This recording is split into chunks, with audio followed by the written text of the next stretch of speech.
गोंदिया जिल्ह्यातील Republican party of India Gondia जिल्ह्याची विशेष बैठक विश्रामगृहात पार पडली। या बैठकीस विदर्भ अध्यक्ष विजय आगलावे व विदर्भ उपाध्यक्ष नारनवरे यांची प्रमुख उपस्थिती होती। बैठकीदरम्यान गोंदिया जिल्ह्याच्या संघटनात्मक बांधणी संदर्भात चर्चा करण्यात आली। यावेळी एकमुखी निर्णयाने यशवंत उके यांची गोंदिया जिल्हाध्यक्षपदी निवड करण्यात आली। त्यांच्या निवडीचे उपस्थित सर्व जिल्ह्यांचे उपाध्यक्ष ताराचंदी सुखदेवे, युवा नेते कमलेश वालदे, राजेश खोब्रागडे, पदाधिकाऱ्यांनी व कार्यकर्त्यांनी स्वागत केले।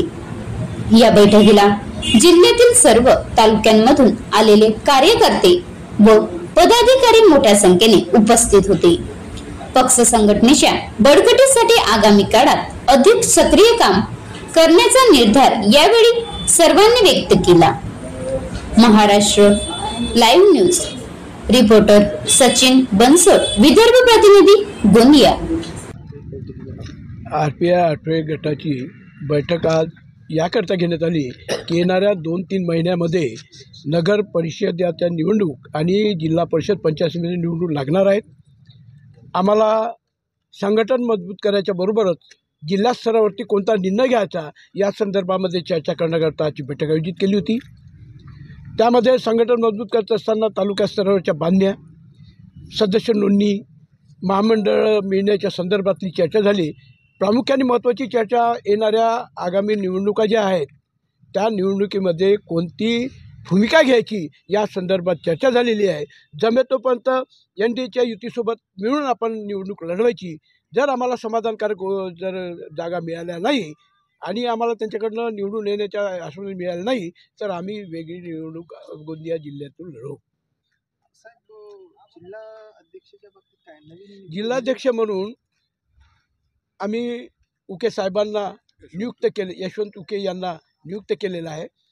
त्यांनी पुढील निवडणुकीची बांधणी जी आहे जिल्ह्याची ती तालुका स्तरावरती जिल्हा स्तरावरती बांधणी करावी आणि प्रगती दाखवावी याकरता त्यांची निवडणूक करण्यात आली। आणि साहेब इथं भाऊ गजबी आणि राजेश रामटेके यांना काय कोणतं पद देण्यात आलं? राजेश रामटेके आणि भाऊ गजबेंनी गोंदिया जिल्ह्याचे अध्यक्षपद यापूर्वी भूषविले। त्यांनी चांगल्या तऱ्हेने काम केलं, पक्ष मजबूत केला आणि त्यांची आवश्यकता आम्हाला विदर्भ स्तरावरती असल्यामुळे भंडारा आणि पार्टीने जे पदभार मला दिलेला आहे जिल्हाध्यक्ष गोंदिया, तर याचा मी चांगल्या प्रकारे कार्य वाढवण्यासाठी मी उपयोग करेन आणि आमचे जे काही सदस्य राहतील त्यांचे जिल्हा लेवलला तालुका लेवलला ज्या काही समस्या असतील ते सर्वानुमते आम्ही सोडवण्याचा प्रयत्न करू।